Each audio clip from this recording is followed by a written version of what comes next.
Hello, human peoples. You're listening to the podcast network of Gamefully Unemployed. To support us and gain access to great exclusive podcasts like Fox Mulder is a Maniac, Tom and Jeff Watch Batman, Star Trek The Next Futurama, and our latest show, Spiel Boys, head over to patreon.com/gamefullyunemployed. We do game streaming, movie nights with our patrons every Friday night, and you can even commission your own podcast about anything you want. Literally anything, within reason, and we have to do it. You are quite frankly out of excuses not to go visit patreon.com/gamefullyunemployed. That's patreon.com/GAMEFULLY unemployed, which is spelled like it sounds.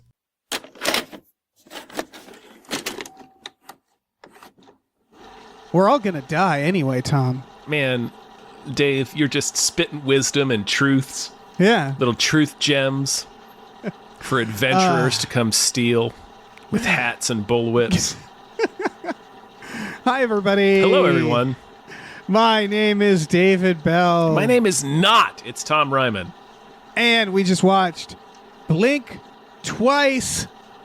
Blink twice if I'm in danger, Dave. Yeah, spoilers. You are. You are. Oh, my. Everybody say, making memories! Making memories!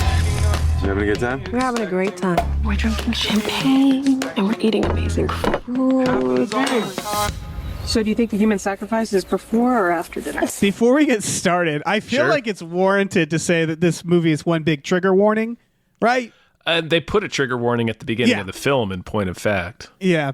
This is not... Listen, it's spooky season. Which, that's an interesting conversation to have, or at least yeah. a semi-interesting conversation to have. We'll get to it. But anyway. Yeah. But that's all to say for people listening, too. It's one big trigger warning because this movie is spoilers about rape and sexual assault and all that stuff and is very graphic in that. And In some ways, it's not. in some ways, yeah. It's not graphic in the depictions of the actual assaults, Yeah, I mean... which I think is important. It's not like gratuitous like a Game of Thrones thing, but Exactly. it still doesn't lessen the need for... it still doesn't lessen the trigger warning, I don't think, because we'll get into it, but the way it's directed really... Yeah.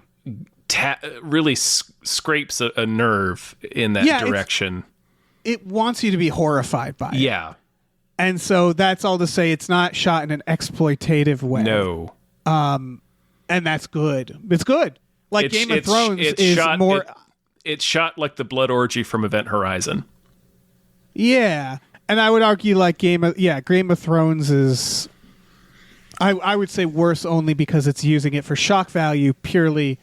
I hated it in Game of Thrones. Game of Thrones is gratuitous. It's not in Yeah, this movie. It's for a specific, like I said, it's Event Horizon. It's deployed for that specific purpose. Yes. But I also wanted to note, like, this... All right. Well, this is also not... We're covering this for Halloween, and I think I more just want to talk about the movie. This isn't like... This trailer made it look very supernatural. This isn't something you throw think on so? at a Halloween Okay. party. The I trailer thought so, to yeah. me made it look. The trailer to me was so ambiguous. I really loved this trailer because Me too. It was so unclear what it was going to be, and honestly, and this will tie into the brief discussion we have about the trigger warning that comes at the beginning. But like us even saying that we're doing this movie for Halloween is kind of a spoiler because like spoiling the fact that it is kind of a horror movie is sort of a spoiler for this movie because Oh, yeah. the way the game of the movie is, are they in danger? Right. Yeah, I think you're right. It's labeled as a psychological thriller / mystery, which is funny because to me, when I saw the trailer, I thought I was seeing like a horror. I thought it was a horror. I thought it was supernatural in some way because, or like, at least like a cult or something. Because the horror is just about the memory of it all, and like someone goes missing on this island, and no one else seems to know, and it's like very disjointed. I imagine I was going to see like a Get Out type of horror movie where it's not technically supernatural, but it also kind of is. You know what I mean? Where it's like hard sci-fi. And Yeah. it kind of is Get Out in a lot of ways. It's real similar to Get Out, yeah. But it's more than that. This is all to say, like, yeah, don't throw this on at your Halloween party. If you got a bunch of teens hanging out, and you're like, let's put on something spooky. This is not a movie to watch with a bunch of friends. It's not that kind of spook 'em up. This is directed by Zoe Kravitz. I believe it's her first. Right? As far as I know, I don't want to come out and definitively say that. She wrote with E.T. I don't know if that's the alien, but it does have a last name there. We can assume so. Feigenbaum. So I don't know if that was the extraterrestrial's last name. It doesn't matter. I believe I read that the original title was Pussy Island. Yes, which is I get it. I get why that was the original title. They would not let her title it that.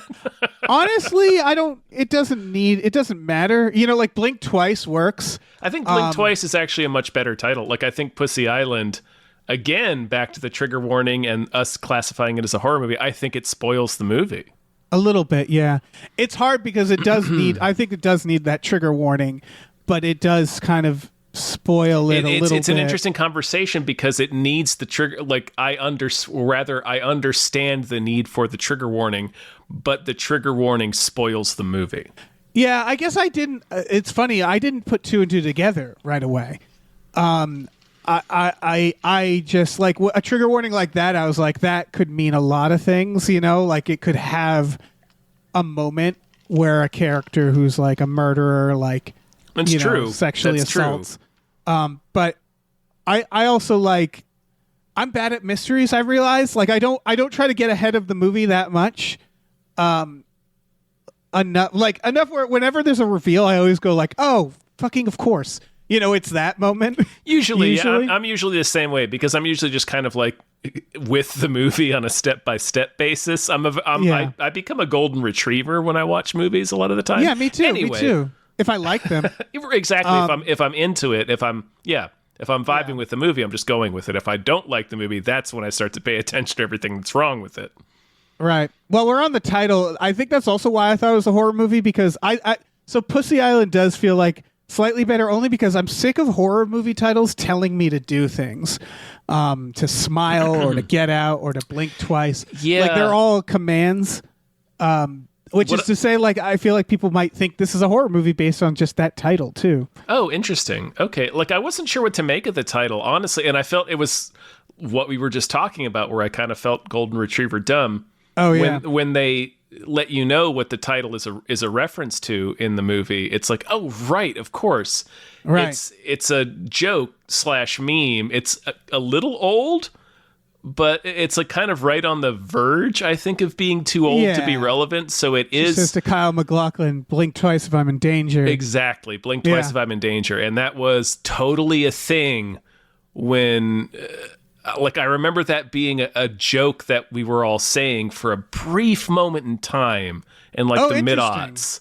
Like this, it was kind of a meme. Well, it's been a saying, but like it's sort of like a does this rag taste like chloroform? Like there was a spike in its popularity and use. Oh, okay. I always thought of it as blink twice if you're in danger. Like I've always heard it that way. Yes, that's what it's it's a way to communicate. You blink in Morse code. Yeah, it's a reference to the prisoners in Vietnam. Anyway, it also references some spoiler stuff. The act of blinking, like your memory blinking out twice, which is something that is happened to a character in this, right? Obviously, we're going to spoil the shit out of this. It's also about perception. Yeah. By the way, it is a horror movie. I keep saying it's not. I do think this is a straight up horror movie. Yeah. This is horrifying. And I guess it has a horror movie ending. It does, yeah. It's got taters in it. It does have real the bad taters. Naomi Ackie is the main character. I didn't know her, and I was like, "Oh, who's this young and up and coming?" And I looked at it, and it's like she's in a Star Wars, Dave. Like she's been around. She played Whitney Houston. She's fine.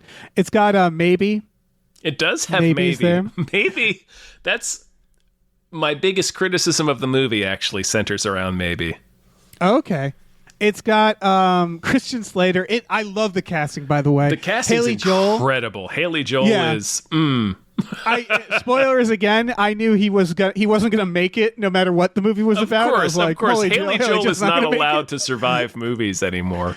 Yeah, it's both great casting that I feel like some of the actors probably might feel a little insulted by that fact, because I'm like, oh, perfect roles for these guys. Slater is the biggest one, where it's like, Yeah. do you feel a little personally targeted by this casting? Yeah. And then it's got a hawk in it. I didn't even realize it has a There's a hawk. hawk? The Lucas, the young blonde, is a hawk. Really? That's a hawk. Okay. Yep. And he's like a pure hawk. He's got the Uma and hawk in him. And so, yeah, that's a hawk right there. And then Gina Davis, who I think is fucking killing it in this. Gina Davis is so good in this movie. She's really fun. So good. And then, yeah, we mentioned Kyle MacLachlan, who, again, I'm like, yep. I mean, He's only in 2 scenes, but I love Kyle MacLachlan just kind of surfing in on his, I'm just going to be weird bad guys now, yeah. after like this and Fallout. Yeah. Shit, kind of spoilers for Fallout. Sorry. It's all right. I forgive you. I stopped watching it. Yeah, so I generally thought this movie was great. This is a real strong movie. Yeah, I really enjoyed this and was really creeped out by it. I think there was real kind of like pushed into a bit of a like the ending was complicated. Like I wasn't sure how I felt about it. Yep. Yeah. So like Zoe Kravitz. It's Zoe, I think. She's credited as Zoe Kravitz on the database. Oh, okay. She's got Lenny, her father, Lenny. Her father right? is Leonard Kravitz. Leonard Kravitz. And Lisa Bonet, I think, right? Is her mom. Oh, I didn't know that. Anyway, she's like the fucking star of this for me. This directing was phenomenal. The directing was so good. Yeah, it really was. This is weird to say. There were points that reminded me a little of Spielberg. Mainly like she did the underrated, like the oneers, the small oneers. And then she went like the not calling attention to like the efficient oneers that were like a couple minutes at the most. And she also does in the vein. I hadn't thought of the Spielberg thing, but she does the reveal where she fixates on the reaction rather than what they're looking at.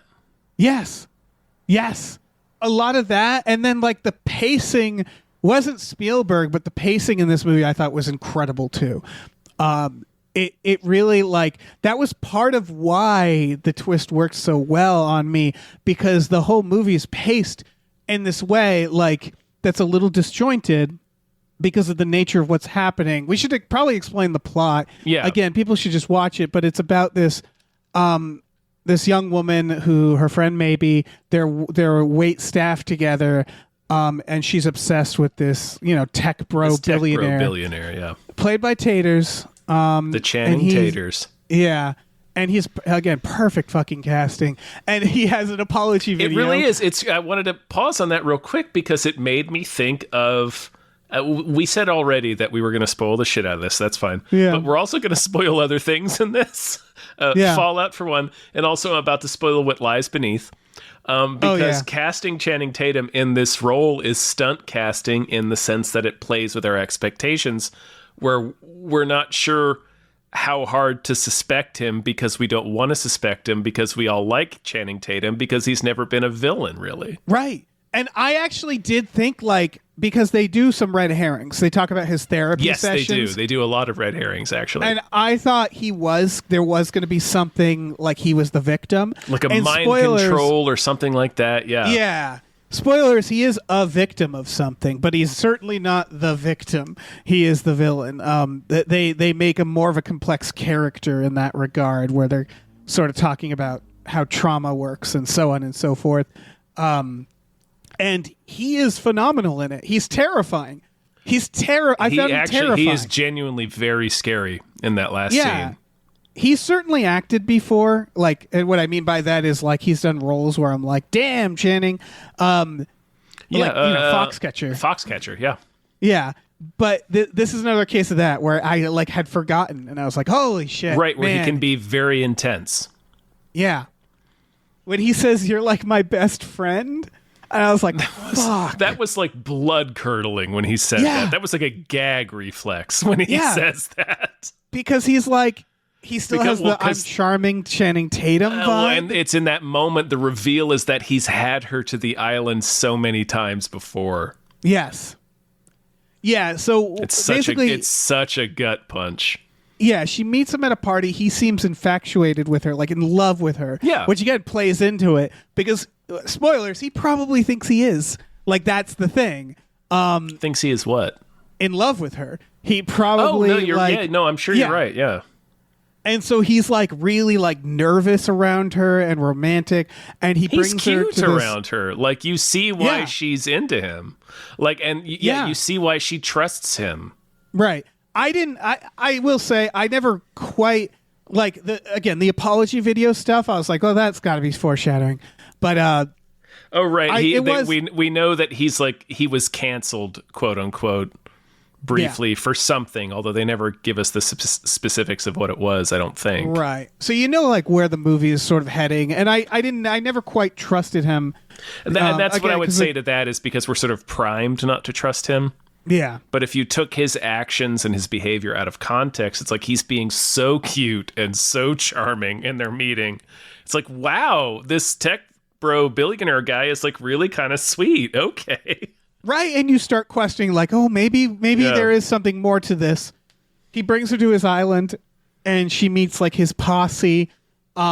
Which is Yeah, and we Christian got- Slater and fucking Haley Joel Osment. Yeah, and like Christian Slater feels kind of like his handler a little bit, but not really. I mean, he He's like has his- a bodyguard. He's a stick man. He's like his right hand, like his CFO or something. Yeah, Haley Joel feels like a broy, like an old friend. He's got a few of those. Lucas, He has a lot of hangers on, Cody, yeah, which yeah, becomes a big part of the plot, actually. and they all have what seems to be girlfriends. And this is a great reveal later.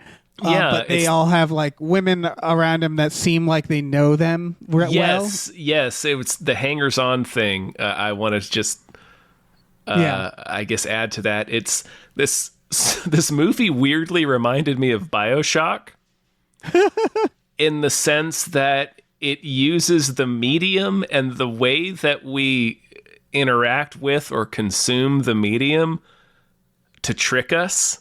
Yes. Because it does that. It bombards us with characters who are in Channing Tatum's inner circle. So there, which is a bunch of random dudes and a bunch of random women, and they all have kind of similar personalities. So you just sort of assume that they're all old friends because of the way that movies work and because of the way that the information's being presented to you. So when the reveal comes later that none of the women actually know any of these guys, And they literally have a moment where they go like, oh fuck, how are we so stupid? yeah, we got to get the fuck out of here. Like That the is a realization great of like, well, scene. you That's a know them, great right? scene. And it's like, I thought you knew them. No, nobody knows them. Yes, where she's like, I thought you knew them. Yeah, But because, yeah, like well, that's why I said it reminds me of BioShock, because it uses the medium kind of against you there. It just sort of, because of the way it presents you all these characters, it knows you're going to assume that they're all friends just because of the way that movies work and the way that it showed all this information to you. it's also not a plot hole. Like they're not being deceptive. No. Like there's little things like the character Sarah, we learned that she was on like, was it like Babe Survivor? Something where like she was a celebrity in her own right. She was on reality TV. So She's my and that favorite plays character. in. She's great. And so like you kind of go like in your mind like, oh, okay, I see how they probably met. And they do little things like when it's a whirlwind, Well, right? you So just it's like, think come to you my just- island. She's It's super. like- She's super competitive with the main character, so you think Yeah. that the survivor lady is. So you think, oh, that's just what that means. It's just that she is used to being in a reality TV elimination sort of environment. She's really competitive. She wants Right, to and be they- Channing Tatum's girlfriend and not you. Exactly. And like Cody keeps calling her babe and she's like, don't call me babe. And so you get the vibe of like, oh, they're like old like in a relationship. Right. Or they're in a relationship where they have a different, like, it seems like he's the sad tool, and Yeah. but like the dynamic is the exact opposite. They've known each other for 3 days. Yep. And he's it's so good. It's so good because it's like it's party vibes where you're at a party and you're sort of being like, I think those two are getting together, but there's no like you can't really tell, and they're not going to like introduce that. It all, like I said earlier, a lot of the movie's about perception. Yes, and the assumptions that you carry with it, and it's all the party perception, like you were saying, and what I was saying about it being like close to BioShock in that regard is it very interestingly plays with a version of the social contract to create this real creepy suspense when the realization comes down that none of the women actually know anyone on this island. And there's clues like when she gets there, he goes like, yeah, we sort of just because the idea is like, hey, we're going to our island. Hey, you want to come? And it's like you say yes. It's a billionaire, and of course everything's taken care of. So she gets there, and they're like, I know you didn't have time to pack, but there's some shit in there for you. And like she literally says it when Maybe, who I'm just gonna keep calling Maybe, is like, don't you think this is weird? And she's like, I think it's just like rich guy shit. And she's because not, she's kind of rich guy shit. Exactly. So when you realize that, all of the women here, like they all seem very comfortable. They all seem like they have stuff. And you realize like, no, they all got the same treatment, which is like they were all whisked away and then given stuff. And so like everybody looks like they belong there. And so you can't tell who might be new and or they're not. all trying to pretend that they belong. This act like you work here. They're exactly. They're all trying to pretend like they've been here before and they know what they're doing. So man, it's so good. It's such a creepy. And then Gina Davis is like, she's the assistant mom. She's like his manager. Yeah. Where she's like his sort of taking care of him. Yeah, you can't quite tell, but she's always running around. And he's like, she won't accept help with anything. And she's very like, she's just, I loved her energy in that role. She's like very frantic and running around and trying to make sure everything's, she's the one who's like, we got to go to the next thing. It's time to go to this. And then they, of course, get perfume. That's the thing. They get perfume. That's right. It's one of the in their free hotel gifts rooms. they get. Yeah, that was the first clue and that they Lucas... really underline it as being a gift. Yes. So it's really leaning into the pressure of celebrity culture, not just the image of it that you feel pressured into replicating, which goes into that perception thing where it's like they're all pretending like they're used to this, and it's in fact it's like they're all here for the first time. Yep.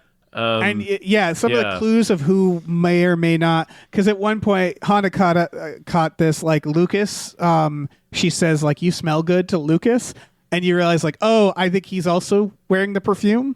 He sure is. And what we learn basically is that so they start taking drugs every night, and the nights and days start running together. Everything gets more and more disjointed, and it's like a party. And then you realize, no, like they're literally forgetting things, and essentially they're roofing them every night, but it's more complicated than that. They are spraying them with this like special toxin that he found, or that someone found. It's unclear, but you can tell like it probably originates on this island. There's also help on the island that are catching snakes and bottling venom. And the toxin is making it so that they forget things, especially the most traumatic things. And what is happening is they are raping them and chasing them around and tying them up and doing horrible shit to them. And they are just forgetting it night after night. And he's in fact selling this stuff. And it's like, it's an Epstein Island, right? Like the idea is like guys are coming and going too. And it's horrifying. Absolutely fucking horrifying. It is really shocking. Yeah. When it's revealed. Yeah. And it's done in a real creepy way. I won't spoil it, but it's done with sound and rhythm. If you remember what I'm talking about, like it's showing how these like, because drinks. It doesn't reveal it in an obvious way. It reveals it in the way that somebody with PTSD or a trauma disorder would recall something. It's a thing, like it's a trigger that's like 3 or 4 steps removed from the actual trauma, and the way that it ties into what happens is so fucking creepy. Yes, because there's like this is probably the most classic horror trope I picked up on in this. There's like the workers, and there's this woman who keeps yelling Red Rabbit at her. Or something like that. Yeah, something and rabbit. She gives him, I think it's Red Rabbit, because she gives him she gives her the toxin. She's like bottling the toxin. She thinks it's alcohol and takes a swig, and the toxin is what jogs her memory, so she starts slowly remembering. And then the woman that she's been competing with, and this is important, basically goes to her and goes like, I also think something might be fucked up here. This is when Jess, who is maybe, vanishes, and they find evidence, her lighter that has her name on it. And so like this other woman who she was competing with essentially that's like, a good gimmick too, right? That her lighter keeps passing around people, and she never knows who has it, and then she's like, I need to write my name on it, and eventually she does. Yep, and then she disappears overnight, and that's when she drinks the main character drinks the toxin, realizes that her friend isn't there, and starts freaking out. And then you assume it's like, because this other woman has been shitty to her the whole time, but she approaches her privately and goes, I believe you. Like, it's that moment where it's like the gaslighting. And of course, another woman is so like, hard, hey, where I it's super like, believe you. Yeah, where it's like the lady, the survivor lady, who you're looking at as an adversary the entire movie. And you're kind of like looking at her as like a frigid bitch or whatever. Yeah. And then they go aside into like the secret gift room or whatever. And she's like, okay, I 100% believe you because I don't remember shit. Yeah, exactly. So she drinks the toxin, and then they make the others. That's the moment when they're like, don't you know any of them? No, I thought you knew them. Aren't they your friends? Oh, fuck, we don't know them. Oh, fuck, why did we get on that plane with them? Yeah, and the dynamic It's completely such a good moment. changes. It's surprisingly... Yeah, the dynamic changes so abruptly, but so... Like, the movie does this, I think, twice. There's 2 big reveals, and it does it kind of like 1 or 2 steps before your mind gets there. Yeah. If that makes sense. And this is one of them. Yeah, and surprisingly, this is weird. There's a lot more comedy than I would expect. Yeah, it's pretty funny after this point. Well, there's a lot of humor after this point. The humor ramps up in this point, almost like they're like, listen, things are going to get real bitter, so we're going to have to put a lot of honey on this. And it doesn't feel like the humor is well placed for the subject matter, because it's them sort of realizing like, yeah, oh, fuck. And so they give the others the toxin, but they have to they hide it in tequila. And then the guys are out like fishing, and they come back, and we get something I didn't even think about, which is this moment where they have to smile through it because they're on this island where nobody will help them, and there's nothing they can do but try to quietly find a phone, and they're just like smiling through it, and it's horrifying. Again, it's a horrifying sequence, showing like this idea. It's got the vibes of like Women at the Club, right? Where they're like secret hand signals. Let's keep these guys like distracted and entertained. And so it's the idea of like how pretending truly, you're getting a phone call and how truly scary these guys are. The dinner scene where she starts like dancing to try to just distract them. Oh, like gosh, things like that, where they're just juggling. They're just trying to find ways they're basically trying to wait it out until the other women get their memories. Well, and it's also a tip in how you regard what's happening. Like we were talking about before about how like, oh, why does he have clothes for all of us? Oh, that's just rich guy stuff. There's right, and stuff where like it's a tip where you fully realize that like how much power all of the guys have here, all of the men have here. Yeah, because and you you're realize not looking. nobody... You're not looking at it as like dazzling. Rich guy can have the thing at the snap of his fingers. It's they have all of the power here. Yeah, And like, oh yeah, the dinner scene really shows it, where like the wait staff is like grabbing the dishes and they're flinching every time. Yeah. Because they realize they're just surrounded by dudes. Like, it's suddenly that realization of like, I'm no longer at a party house being waited on. I am trapped. You know, I am at an evil lair, essentially. Right, I'm at a Bond villain lair, essentially. Yeah. And they did such a good job at like that mood swapping, where it's like all the things that were familiar or like even welcome are now terrifying. Yeah. Again, it's the perception thing. It's Yeah. the same thing. It's the same information. We're just looking at it through a different lens now, and it's terrifying now. Right. It's like And there are it's always little genuinely clues, yeah. chilling when it flips. Yeah. And there's all these clues of the You're like right, she has yeah. a stain on her chest that vanishes. Like you slowly start, yeah. And again, it's that too, is like the party atmosphere, the disjointedness, because that was even at the beginning when she was like I guess we should say like the other reveal is that this isn't the first time she's been there. We already said that. Yeah, She keeps the main getting character's been there multiple times. Yeah, So like you go back to the start where she's like in the bathroom watching the apology video and she seems like entranced and like these like she's kind of obsessed with and him. she's like desperate to get his attention at this right. event. Yeah, And there's like a disjointed nature to the editing even then, where like the whole thing is the vibes are all subtly uncomfortable throughout it is the movie. very yeah. disjointedly edited in the beginning, in a sense that not that the geography is confusing. It's like it's more like the time, I think. The pacing is really And the off. pace is weird. Yeah, There's- I think that's what I meant by the time. It's just it makes you feel like you're on a back foot a little bit, like you're being bombarded by this guy and his fame and his power and all this. Get on my jet and come to my island. Yeah, and there's these quick cuts where it's like Yes. before you can even think of the answer, we're there. We're in the plane and It's shit like that. disorienting. Yeah, it's disorienting, and then it gets more and more so until you realize, like, oh, okay, this is a device. Because then it's like parts where it's like a party sequence, and then they're all running and they stop, and like there's the part where they're running in the veils, and like at first they're like playing around, and then there's a shot of them like genuinely running, and one of them stops and goes, "Guys, why are we running?" And then it cuts away, and it's like quick things like that, and you realize like, oh, they're running because they're in danger. But in the like, context their of that memories. shot, it seems like it's a funny gag. Like they don't remember why are we running? Because they're Yeah. so high, they don't remember why they're running. Yeah, and so like, god damn. So, fuck.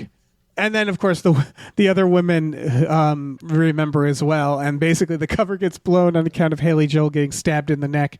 Because sure this is does. where, this is where they did a good job with. You know, they obviously set up that one of the women was like a Survivor style contestant.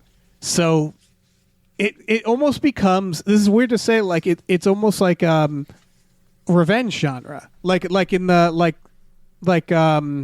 what is it? I Spit on Your Grave. Is that one? That's like one, yeah.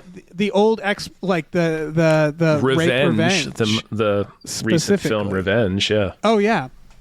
And I didn't expect that at all. For the last act, it does become one of those movies where the four women are just like, okay, and murder all of the guys. Right, where they're like, well, you're stuck here with me.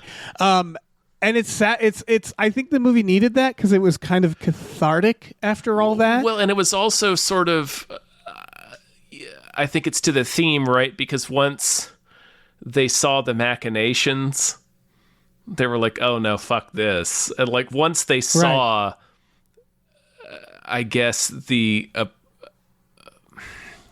trying to figure out how to phrase this, but basically once they figured out the game, like the men were complete cowards and powerless against them. Yeah, because you realize that they're cowards. They're doing Yeah. a cowardly thing. Yeah.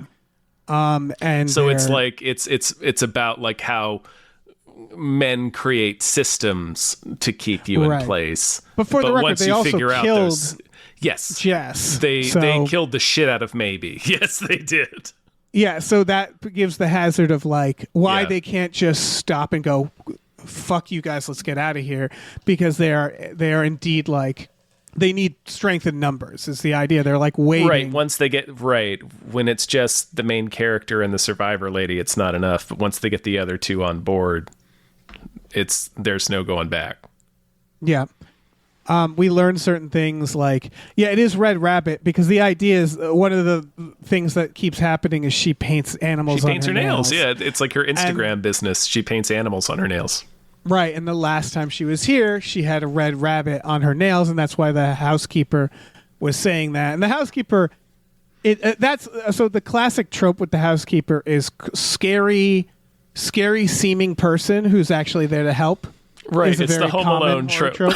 Yeah, it's the Home Alone, where basically she can't do much, but she's like subtly trying to, she gives her the toxin. She's like, here, you want it? Yeah. And at the end, when the place burns down, she's just cackling. Yeah. she's Fuck these she's loving fucking it. guys. We start seeing like the gradient, which again, Lucas, the hawk, we learn that he wasn't in on it.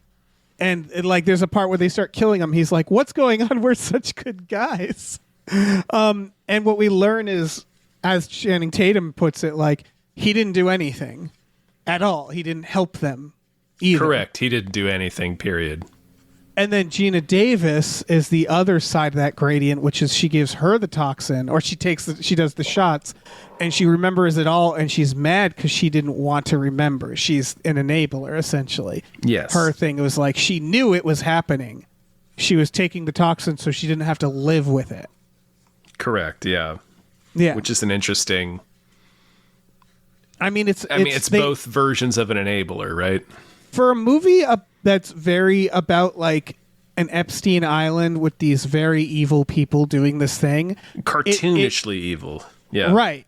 But that's the thing. The thing is cartoonishly evil, but for a movie about that, it actually like explores the gradients more than I thought it would. That's what I meant. That's what I wanted to point out by highlighting the fact that the guys are cartoonishly evil and this movie's over the top. Yeah. But its themes are very, very real things. That's the thing, because we know islands like this exist. They That's sure what's do. fucking nuts. And so it's sort of an exploration where it's like we can't just depict them as two-dimensional. So like Channing Tatum, there's several parts where the characters talk about women in their lives like they're sisters, and it's clear that they have mentally separated those women from what they're doing here.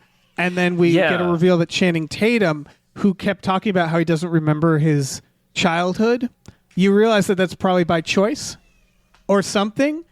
Or I don't know if it's by choice, but he talks about how his sister remembers, but he doesn't. And it's clear that he was abused as a kid. And it doesn't like absolve him, but it shows you like, okay, this is the path this person took, right? And he develops this thing to suppress his own trauma. Yeah. And then figures out it can be used to basically create sex dolls. Right. And it's he acts like he's giving something to the world too, because he's like, it'll help people forget trauma. This is like a bit like he's selling it to all these people as like, use it for whatever, but it's essentially just the most advanced roofie drug ever, right? Yes, like that's what it actually is. He is, dare I say, very similar to Job in Arrested Development. He is with the forget-me-nows. Forget-me-nows, like it is the grisly version of that, to the point that, spoilers, he ends up in a roofie circle, much like Job does. But that was just funny to me. That I was like, that's the only other thing I've seen this in was Arrested Development and Job. That's true, yeah. And the novel Hannibal. Oh yeah, Hannibal. Yeah, and so there's the scene where she's just he basically catches her, but not before they've wiped out most of the people. We learn, Vic, who's Christian Slater, had his pinky removed, and the whole movie we're not sure why, and it's revealed that she in fact bit it off last time. Yep. And I think it's just Taters and Christian Slater left. Yeah, he's gotten his jaw bashed into powder by a chessboard by one of the other women who gets killed. Yeah. And yeah, it's the Sarah outside with a gun, and our main character's name is Frida, by the way, inside. And like we get this monologue from where Channing Tatum apologizes, and you get more of the motivation where he says like, there is no forgiveness, there's only forgetting, where he's basically where he's coming from is the idea that like there are some things you can't apologize for, which is true. 100% too, right? Is like there's certain that idea of a celebrity apology, right? Where it's like there's some things where like a public apology just isn't going to do it. You have to go to jail, you know? Mm-hmm. And so it's from his perspective, it's like there's things you can't apologize for, so they have to forget. The real answer is, of course, so you don't do those things. But like, I thought that was a good way to show the villain's motivation. This yeah, and he idea has that interesting scene where he just says, "I'm sorry," but he says it over and over and over and over again, and he's screaming it and weeping and getting red in the face, and it's a single take. Yeah. And he's just screaming it over and over again. The words lose all meaning, and it really underlines it in an interesting way. Right.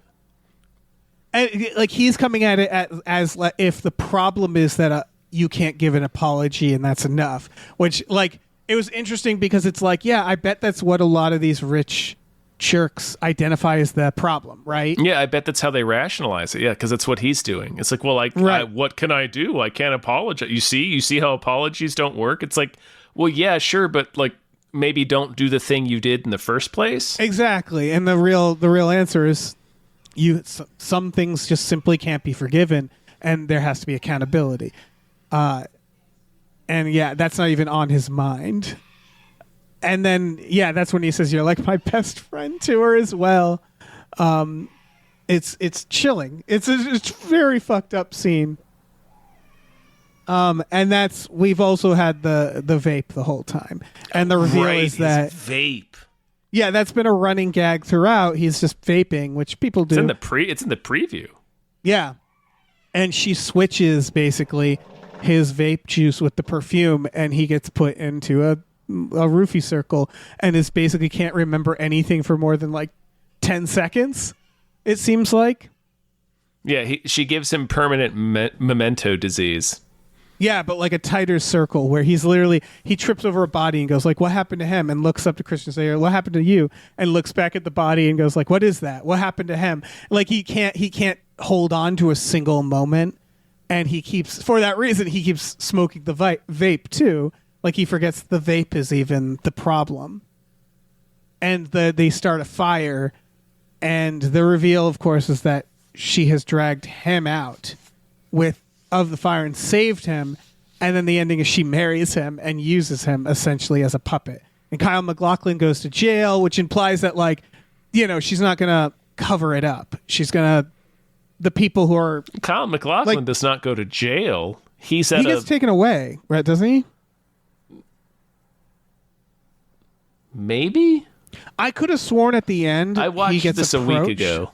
I think full the disclosure. Ending, yeah, I think the ending is he gets approached and taken away. I could have sworn that was at the gala at the end. You hear him get approached by people. You might have, yeah. I can't quite remember. I thought they were just guys getting him out of her face.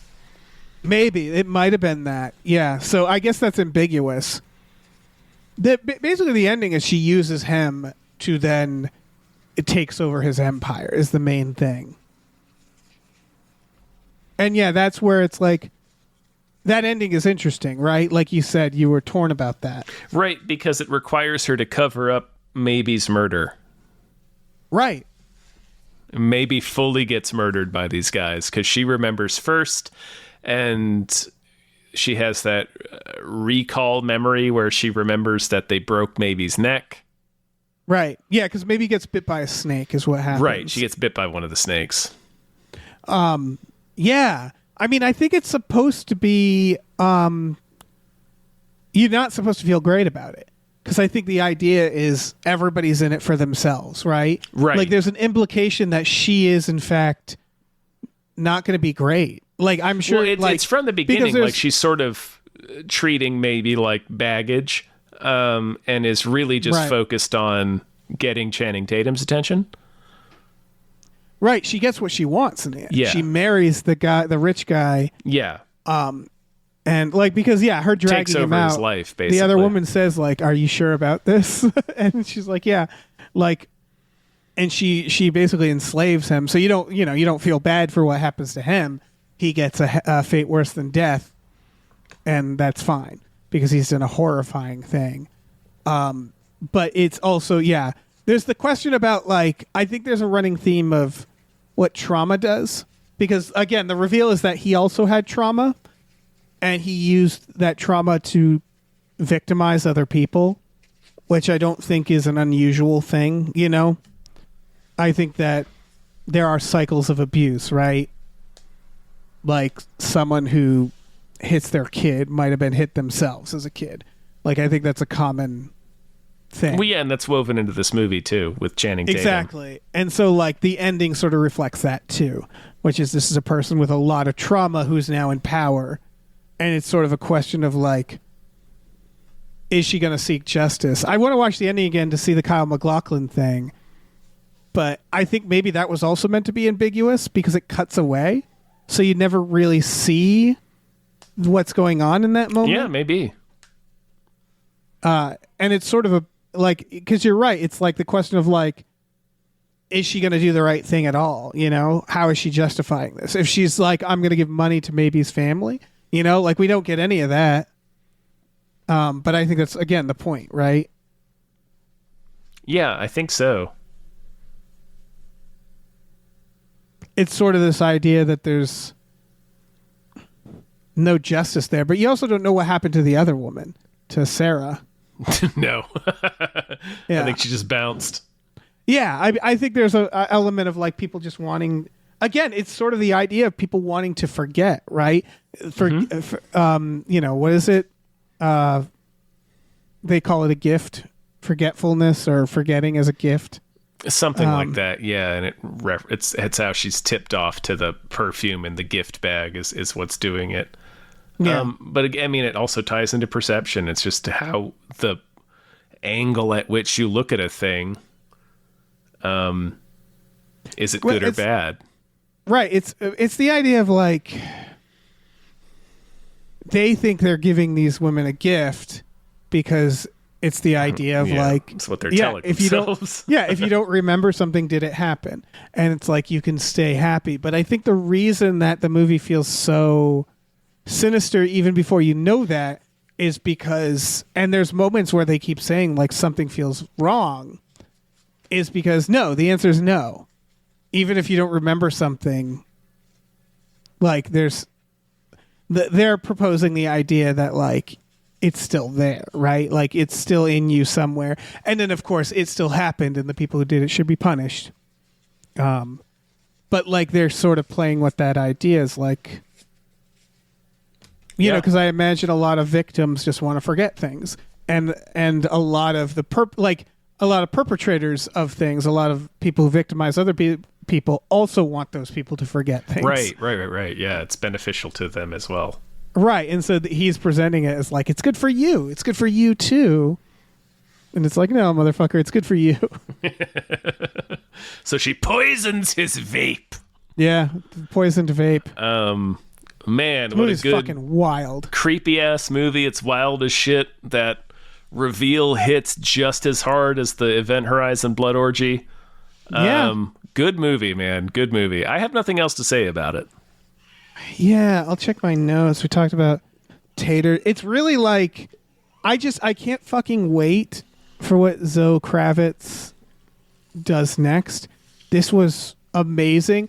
Here's what I'll say overall is I think this movie is being slept on a little bit. A little bit, I think yeah. that, like I again, this to me is like a Get Out like directorial premiere or whatever. Like I think this is a movie that way more people should be talking about, but I think the reason people aren't talking about it is because this movie is so difficult to watch. It is a really pretty horrifying. intense, yeah. Yeah. And so it's sort of like this. That's why I'm glad we talked about its it. intensity is an ambush by design, but the trigger warning kind of spoils that, but of course you need it there because it is an ambush, and it's The trigger about all warning to those me, like, things. It's a yeah. real, yeah. It represents the larger issue, which is like, do you recommend this movie to people? You know, like it's that. It's like the movie is one big trigger warning, and it's really good. And because it's really good, it's also hard to watch. But it's surprisingly less hard to watch than you'd think. It really all I'd is. say. It really is just the one scene. Yes, And it's very brief. There's a few brief scenes. There's the opening shot, and then revealing what that was. What it was, yeah. But it's a thing that's only bad in retrospect. But Yeah, I'm really thinking about there's just the one moment Oneer. where It's a oneer. It's a oneer. And it's bad, but it's not. Again, it's not over It's not the as top. gratuitous as you might. It's not as gratuitous as the Event Horizon scene, even though that's what would I argue- keep comparing it to. Right. To me, that made it worse. Like not seeing Yes. much makes it worse. It was really. obviously. It's frightening more than it is like viscerally terrifying. Yes. Again, I can't stress enough what an accomplishment this is, though, to be able to have scenes like that, and then have scenes where I genuinely would laugh later, or like it's such a tightrope being walked tonally throughout the movie, and I think, I mean, it's hard to fully judge because I think it's subjective, right? But like the moments that are clearly meant to be humorous do still come off that way, and like Yeah. the tone, the revenge tone, and like it's able to find, It never feels like an imbalance tonally. yeah, and that's a wild thing to do. Just like It's a hard wild thing to me pull off. Yeah, like I didn't think it would deal with the gradients of like, you know, a guy who is there and says nothing and probably willingly forgot, you know, like that's the vibe. And then like the two people, Gina Davis, like it's dealing with all these gradients and then also these very black and white moral things, and then humor on top of some of the most horrific things. It's a hell of a fucking thing to balance. It and really it's wild is. That they Yeah, do. yeah. And I think Haley Joel she Osment. really did show as little of it as she could, I think, while still Yeah. getting the same really gut punch of an impact. Yeah. Everybody's incredible in this. I don't know. It's a good movie, man. It's just good. If you can get past the trigger warning, you should watch it. And it's weirdly fun. Like there's fun performances. It's kind of like a good for her movie. Like it's Yeah. like But you it's don't feel bummed out when it's over. No, you don't, because I think that's the thing is like there's moral things up in the air, but you feel like, you know, like the superficial drama, the problem in the moment is resolved in the way that you problem want it is to. dealt with. Yeah. Yeah. So it's that. It knows when to be cathartic. Yeah, very true. Yeah, and it's just really well made. Yeah, and it is very well directed. Yeah. Everybody is doing a great performance. That- It's a tough one where like there's certain performances where it's like they just get to do more. Like Channing Tatum gets to make a full fucking meal out of his role, you know? But Yeah. everybody does a great job. Yeah. And just, man, again, the directing, the first shot is like, what is this? Yeah. The first image. And then it's called back in such a, I mean, and the movie is about recall and perception and memory. And it's, anyway, very well made. Yeah. I also think the use of oneers isn't, again, it's more of a Spielberg oneer, and what I mean by that is it's a oneer that's not like, efficiency. yeah, it's not like look at me, but it does have a meaning too, because it's showing moments, I think, like because it gets so It's about disjointed flow. later. Yeah. Yeah, it's showing a non-disjointed moment, meaning that it's showing a moment where it's like this is playing out This is and we're seeing it. A pure memory. Yeah. So it's like the flashback is more horrifying. Right. We're because not it's a getting water. multiple perspectives here. We're getting the one Yep. perspective here, which is the truth. Yeah. So very well directed. Yeah. My very, goodness. very good. Watch it. Watch it. Watch it. And thanks for listening, folks. Thank you. tell you about our Patreon, patreon.com/gamefully unemployed, GAMEFULLY unemployed. It's we got exclusive podcasts on there like Tom and Jeff Watch Batman, Fox Mulder's a Maniac, Star Trek The Next Futurama, and Spiel Boys. We watch movies every Friday night with our patrons. Not going to be this one. Probably not this one. Probably not this one, but no. A little too intense for what we normally do, but yeah, we like light stuff. Fairly light. We like to keep the sexual violence out of it when possible. Yeah, if possible. But don't worry, you will suffer. Like, there will be suffering. We do watch. You're still going to experience agony. We've watched terrible, terrible things. Just real abysmal films. Yeah. So check that out. It's fun. Like real drinking a mud puddle through a straw. Yeah. We also have a store. Head over to gamefullyunemployed.com where you can find a link to our Teespring store, where we have all kinds of cool original artwork and designs you can get on t-shirts, mugs, stickers, posters, all sorts of stuff. So check that out. Check it out. And leave us a review wherever you listen. SoundCloud, iTunes, wherever you happen to be slapping your ears onto this thing. Yeah. Do and that. Check out vaping. I hear it's great. Yeah, vape. Everybody loves vaping. Try to blink vape. Blink vape. What does that mean? Blink into your vapes. I don't know. It's blink twice and it's vapes. I was trying to do something. I like the idea if she starts selling that as a vape. As like she could just live like a forget me now as a vape. Yeah. That is something Job would do. Yeah. Again, he 100% has a. He this just happens. Job. He becomes Job. He becomes in Job. Season 4. It's wild. Oh man. Hey, listen, our music is produced by Chris Corlew. You can find him on twitter.com as the Corlew or go to shipwreckedsailor.bandcamp.com. Our channel artwork is produced by Michael Vincent Bramley. For more of his work, go to mvbramley.art. Our episode artwork is by Justin Brown, available on Twitter as Justin T. Brown or at Artness by JustinBrown.com. And finally, additional artwork is by Starlene Hodge. You can find her work at StarleneArts.com or on Twitter as StarleneX. Cool. Goodbye.